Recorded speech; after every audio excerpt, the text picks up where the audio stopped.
आपका स्वागत है आपके अपने YouTube चैनल महाअध्ययन में। वीडियो को लाइक करें और अगर अभी तक चैनल को सब्सक्राइब नहीं किया है तो प्लीज़ जल्दी से कर दीजिए। आज हम करने जा रहे हैं हमारी 7वीं की कक्षाओं के लिए हिंदी की वर्कशीट, जिसमें हमारे पाठ का नाम है वीर कुंवर सिंह, कार्यपत्रक 24 और आज हमारी तारीख है 17 दिसंबर। मैं आपको पिछली बार ही बता चुकी हूँ, मैं एक बार फिर से बता देती हूँ। ये यहाँ पर कक्षा 8 गलती से लिखा गया है और ये 7वीं की वर्कशीट है। चलिए तो शुरू करते हैं। हम लोग बात कर रहे थे कुंवर सिंह के बारे में और आज हम उन्हीं के बारे में कुछ और बातें करेंगे, क्योंकि वर्कशीट पिछली बार की ही तरह ये एक लंबा सा पाठ है और आज की वर्कशीट भी थोड़ी-सी लंबी है, तो मैं पढ़ना और समझाना दोनों नहीं करूँगी, मैं सिर्फ समझाने का काम करूँगी। आप एक बार प्लीज़ खुद ज़रूर पढ़िएगा। अगर हम कुंवर सिंह की बात करते हैं, तो मैं पिछली बार भी हम लोग देख चुके हैं, हम बात कर चुके हैं कि वीर कुंवर सिंह, वीर उनके नाम के आगे सिर्फ लगा हुआ ही नहीं है, वो सच में बहुत वीर थे। उनकी बहुत सारी खूबियों और ख़ासियतों में से आज हम और भी कुछ चीज़ों के बारे में जानेंगे। वो युद्ध कला में कुशल थे। अगर हमारे अंदर बहुत सारी कलाएँ होती हैं, कुछ बच्चे गाने में अच्छे होते हैं, कुछ खेलने में अच्छे होते हैं, अलग-अलग कलाएँ होती हैं और युद्ध करना भी एक कला है। तो कुँवर सिंह युद्ध कला में कुशल थे और साथ ही युद्ध कला में एक कला का नाम होता है छापामार युद्ध पद्धति। इसमें छुपकर या पेड़ों के ऊपर से, पहाड़ों के बीच में किसी भी जगह पर छुपकर पीछे से वार किया जाता है और ऐसी पद्धति आपने कई बार टेलीविज़न में देखी होगी, कई बार फ़िल्मों को देखते हुए, कई बार नाटकों में भी इस तरह की चीज़ें आती हैं जब हम देखते हैं। छापामार युद्ध पद्धति अपने आप में एक पद्धति है जिसे छत्रपति शिवाजी, नाम आपने सुना ही होगा, मराठा थे और उन्होंने ही इस पद्धति को शुरू किया था। तो छापामार युद्ध पद्धति होती है जिसमें वीर कुँवर सिंह को महारत हासिल थी और कुँवर सिंह के रण कौशल को अंग्रेजी सेनानायक समझने में पूरी तरह से असमर्थ थे। दरअसल ये पद्धति अपने आप में अंग्रेज के लिए बड़ी मुसीबत थी। वो इस पद्धति को कभी भी समझ नहीं पाते थे और ऊपर से वीर कुँवर सिंह वैसे भी बहुत बड़े रणनीतिज्ञ, कूटनीतिज्ञ और चतुर थे और इसी वजह से दुश्मन को उनके सामने से या तो भागना पड़ता था और अगर वो उनके सामने युद्ध करता था तो उसे कट मरना पड़ता था। 1857 के संग्राम ने उन्होंने तलवार की जिस धार से अंग्रेजी सेना को मौत के घाट उतारा, आज भी इतिहास के पृष्ठों पर अंकित है। मतलब आज भी उनकी बहादुरी के किस्से हम सुनते हैं, जिस रणनीति से, जिस कुशलता से उन्होंने अंग्रेजों का सामना किया, वह प्रशंसा के योग्य है, सीख लेने के योग्य है, साथ में देशभक्ति को बढ़ाने वाला है। कहा जाता है कि वीर कुँवर सिंह की अगर हम चतुराई की बात करें तो एक बार ऐसा हुआ कि उन्हें अपनी सेना को नदी पार करवानी थी और गंगा नदी अपने आप में आप जानते ही हैं एक विशाल नदी है। नदी के एक छोर से दूसरी तरफ सेना को लेकर जाना था। अगर वो ऐसा करते तो अंग्रेज उन पर हमला कर देते और उनकी सेना घायल हो जाती। अतः वीर कुँवर सिंह ने खबर फैला दी कि वो बलिया के पास से अपनी सेना को पार कराएँगे और सेना को पार करने के लिए वो हाथियों पर सैनिकों को चढ़ा देंगे और फिर नदी को पार करेंगे। तो अंग्रेजों को लगा कि इस मौके का फ़ायदा उठाकर कुँवर सिंह की सेना को नष्ट कर दिया जाना चाहिए और उस वक़्त उनका अंग्रेज सेनापति डगलस अपनी सेना के साथ बलिया के निकट छुपकर कुँवर सिंह की प्रतीक्षा करने लगा और उसे छुपकर प्रतीक्षा करते-करते कई घंटे बीत गए और तब उसे पता चला कि कुँवर सिंह ने ये अफ़वाह फैलाई थी। दरअसल उन्होंने अपनी पूरी सेना को बलिया से 7 मील दूर शिवराजपुर नाम की एक जगह पर से नदी पार करवा दी है और नदी पार कराने के लिए उन्होंने हाथियों का नहीं, नावों का इस्तेमाल किया है और जैसे ही डगलस वहाँ पहुँचा, तब तक लगभग पूरी सेना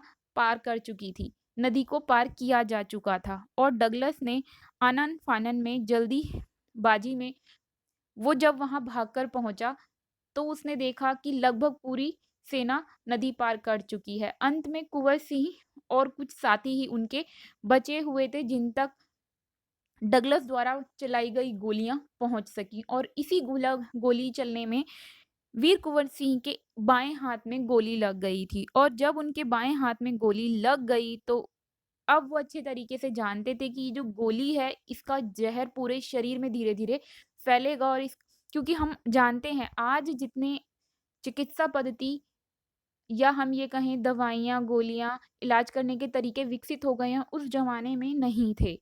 आज से आप जान ही रहे हैं 1857 के समय की अगर हम बात कर रहे हैं तो करीब-करीब 150 साल से भी ज़्यादा पुरानी बात हो गई है।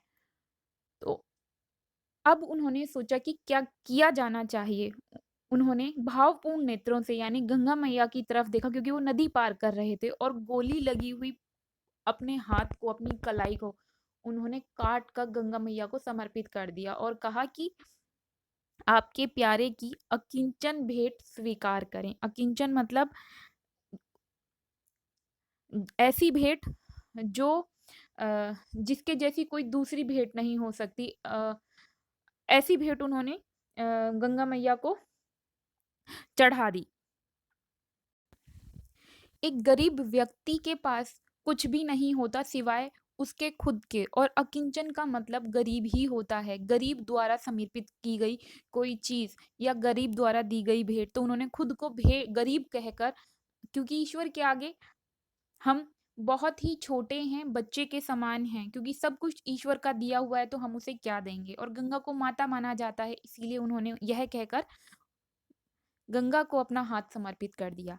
अब बढ़ जाते हैं आगे क्योंकि हमने देखा वीर कुँवर सिंह कितने वीर बहादुर थे और वो भी ऐसी उम्र में जिसे हम वृद्धावस्था कहते हैं, 80 से भी ऊपर की उम्र थी जब वो इस लड़ाई में दारी अपनी निभा रहे थे या इस युद्ध में अपनी भागीदारी निभा रहे थे। वीर कुँवर सिंह की ये तो हमने बहादुरी की बात की, अब उनकी कुछ उदारताओं की भी बात कर लेते हैं। वीर कुँवर सिंह अंग्रेजों से तो लोहा ले ही रहे थे, मतलब उनको तो हरा ही रहे थे, उनसे लड़ाई तो कर ही रहे थे, लेकिन साथ में वो सामाजिक कार्य भी करते रहे। उन्होंने स्कूलों के लिए ज़मीन दान की, भवनों का निर्माण करवाया, जबकि वो खुद भी बहुत अमीर तरह के व्यक्ति नहीं थे, उनकी आर्थिक स्थिति बहुत अच्छी नहीं थी, तब भी वो गरीबों की मदद करने से कभी पीछे नहीं हटते थे। उन्होंने ऐसी बहुत सारी सुविधाएँ अपने इस इलाके में दी जो गरीबों के लिए सुविधाजनक थी या गरीबों के लिए ज़रूरी थी या गरीबों को उन्होंने सुविधाएँ दी। उन्होंने सुविधाओं के तौर पर अगर बात करें तो सड़कों का निर्माण करवाया, आरा से जगदीशपुर तक की सड़क और आरा से बलिया तक की सड़क। ये सड़कें जो आरा को जगदीशपुर और बलिया से जोड़ती थीं और उस समय लोग कुएँ खुदवाते थे, तालाब बनवाते थे। खुद कुँवर सिंह ने भी बहुत सारे कुएँ खुदवाए और जलाशय बनवाए ताकि लोगों को जल मिल सके। क्योंकि आज की तरह पाइपलाइन बिछाने का तो ज़माना तब था नहीं। लोग अपने पानी के लिए नदियों, कुओं, जलाशयों पर ही निर्भर हुआ करते थे। साथ में अगर हम उनकी उदारता और संवेदनशीलता की बात करें, तो वीर कुँवर सिंह के यहाँ जबकि नाम से ही पता चलता है कि वीर कुँवर सिंह हिंदू धर्म से जुड़े हुए व्यक्ति थे। इसके बावजूद भी हम देख सकते हैं कि उनकी सेना में मुस्लिम अधिकारियों को भी उच्च पद दिए गए थे। इसका मतलब वह हिंदू और मुस्लिम दोनों में भेदभाव नहीं करते थे। वो धर्म सहिष्णु व्यक्ति थे। जो सभी धर्मों के प्रति एक समान हो और सभी त्योहारों को एक साथ मिलाते थे। उन्होंने पाठशालाएँ अगर हिंदुओं के लिए बनवाई तो मुस्लिमों के लिए मकतब भी बनवाए। कुँवर सिंह लोकप्रियता इतनी ज़्यादा थी कि आज भी हम बहुत सारे लोकगीत सुन सकते हैं और लोक भाषा में उनके लिए जो प्रशस्ति गाई जाती है, प्रशस्ति का मतलब होता है प्रशंसा में शब्दों को कहना। तो उनके लिए प्रशंसा में गीत गाए जाते हैं, आज भी उन्हें याद किया जाता है। यहाँ तक कि बिहार के एक प्रसिद्ध कवि हैं जिनका नाम है मनोरंजन प्रसाद सिंह, उन्होंने कुँवर सिंह की वीरता के बारे में, शौर्य के बारे में लिखा है, चला गया यों कुँवर अमरपुर, साहस से सब अरिदल जीत, उसका चित्र देखकर अब भी दुश्मन होते हैं भयभीत। वीर प्रसविनी भूमि धन्य वह, धन्य वीर वह धन्य अतीत, गाते थे और गावेंगे हम हरदम उसकी जय का गीत। स्वतंत्रता का सैनिक था, आजादी का दीवाना था, सब कहते हैं कुंवर सिंह भी बड़ा वीर मर्दाना था। तो देखिए ये मर्दाना शब्द पढ़कर आपको याद आ ही गया होगा। हमने झांसी की रानी के लिए कहा था वह भी कि झांसी वाली रानी थी, हमने उसके बारे में पढ़ा था, मर्दानी थी। मर्दानी शब्द हमने बार-बार वहाँ पे पढ़ा। तो हम देख ही सकते हैं कि ये एक अच्छे संदर्भ में इस्तेमाल किए जाने वाले शब्द है, यानी कि वीरता को भी दिखा रहा है साथ में। तो चलिए अब हम देख लेते हैं आज हमने क्या सीखा, क्या जाना। मेरे प्यारे विद्यार्थियों, वर्कशीट में काफ़ी सारी ऐसी चीज़ें हैं, हो सकता है कि मेरे समझाने में कुछ रह गया हो जो आपको लगता हो कि हमें ये भी पता होना चाहिए। अगर आपका कोई भी क्वेश्चन हो हमारी इस वर्कशीट से संबंधित, तो आप कमेंट बॉक्स में सवाल लिख दीजिएगा कि मैम हमें ये बता दीजिए, मैं आपको उसका आंसर कमेंट बॉक्स में बता दूँगी। चलिए तो अब शुरू करते हैं आगे। कुँवर सिंह किस कला में कुशल थे? कौन-सी महारत उन्हें हासिल थी और कुछ युद्ध प्रणालियों के नाम हमें बताने हैं। तो कुँवर सिंह कुशल थे युद्ध कला में और छापामार युद्ध पद्धति में उन्हें महारत हासिल थी। कुछ युद्ध प्रणालियों के नाम बताने हैं। वैसे तो मैं आपको बता दूँ कि भारत में बहुत सारी युद्ध प्रणालियाँ प्रचलित हैं, पर मैंने यहाँ पर आपके लिए कुछ ही नाम लिखे हैं जिसमें कलरीपायट्टू, सिलंबम, मल्लयुद्ध आदि हैं। अच्छा, बहुत सारे बच्चे कार्टून देखना पसंद करते हैं, उनमें से आपने नाटक देखा ही होगा। अर्जुन अ, कार्ट एक नाटक आता है, अर्जुन वीर राजकुमार करके एक नाटक आता है, बहुत सारे बच्चे देखते होंगे। उसमें देखा होगा आपने कि उसकी बहन जो है, जो नृत्य कला सीखती है, उसमें कलरी के बारे में भी बात की जाती है। तो ये कलरीपायट्टू शैली जो है, इसको नृत्य में भी अभ्यास किया जाता है और आपने उसमें कुछ सीन देखे होंगे कि वो कैसे नृत्य के द्वारा, और आपने बहुत सारी जगहों पर बहुत सारी मूवियों में सीन देखे होंगे कि नृत्य के द्वारा कैसे सामने वाले को परास्त किया जा सकता है। तो युद्ध के कुछ पैंतरे नृत्य में भी प्रयोग किए जाते हैं। तो ये कुछ कलाएँ हैं, इसमें भी हथियारों का प्रयोग किया जाता है। मल्लयुद्ध के बारे में तो आप जानते ही हैं, मल्लयुद्ध किसे कहते हैं हम। तो अब बढ़ जाते हैं दूसरे प्रश्न की ओर कि कुंवर सिंह ने अपनी चतुराई कैसे दिखाई थी? तो उन्होंने सब अफ़वाह फैलाई कि सेना को हाथियों पर चढ़ाकर नदी पार करवाएँगे और नदी पार करवा दी शिवराजपुर में सेना को नावों से। ये थी उनकी चतुराई कि पूरी सेना को अंग्रेज़ों से युद्ध करवाए बिना उनकी आँखों में धूल झोंक कर बड़ी ही चतुराई से, सावधानी से, सुरक्षित रूप से नदी पार करवा दी और दूसरे स्थान पर ले गए। अब बढ़ जाते हैं आगे की ओर। तीसरा प्रश्न पूछा गया है कि हमें वीर कुंवर सिंह की कौन-सी विशेषताएँ अच्छी लगी और किन कौन-सी विशेषताओं ने हमें प्रभावित किया। तो उनकी जो विशेषताएँ हैं वो मैंने सब यहाँ पर लिख दी हैं, जिन्होंने हमें प्रभावित भी किया और हमें वो अच्छी भी लगी। आप इसे ठीक से पढ़कर पूरा कर लीजिएगा। अब बढ़ते हैं चौथे प्रश्न की ओर। वैसे तो हम ये सारी बातें पहले ही वर्कशीट में कर चुके हैं, इसलिए मैं अब इसे दोबारा नहीं पढ़ूँगी। आप इसे अच्छे से पढ़कर लिखिए। चौथा प्रश्न देख लेते हैं।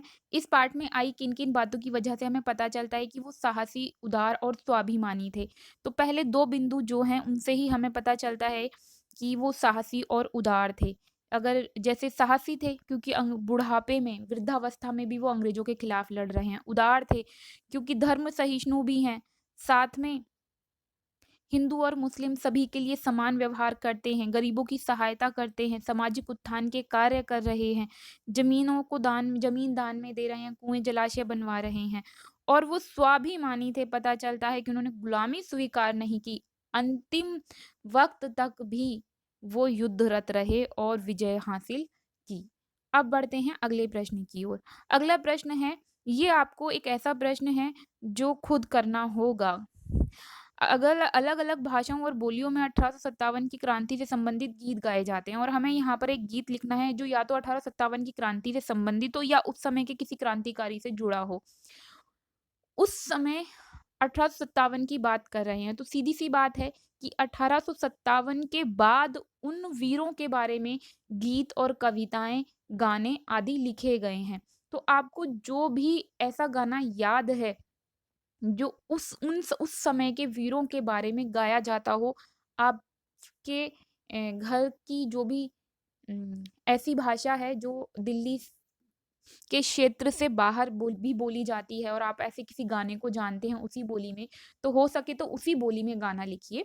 और अगर नहीं जानते हैं तो सीधा हिंदी में आपको बहुत सारे गाने मिल जाएँगे जिसमें संस्कृत मिश्रित है या दूसरी भाषाएँ मिश्रित हैं, जैसे हमारा वंदे मातरम है, सरफ़रोशी की तमन्ना, सारे जहाँ से अच्छा, ऐसा कोई भी आपका पसंदीदा गीत। और यहाँ तक कि मैं और आपको याद दिला देती हूँ, मंगल पांडे मूवी आई थी, उसका मंगल पांडे से संबंधित कोई गीत, रंग दे बसंती से संबंधित कोई गीत, ऐसा क्रांतिकारी गीत जिसमें उन शब्दों का इस्तेमाल किया जाता है जिसमें हमारे क्रांतिकारी हैं।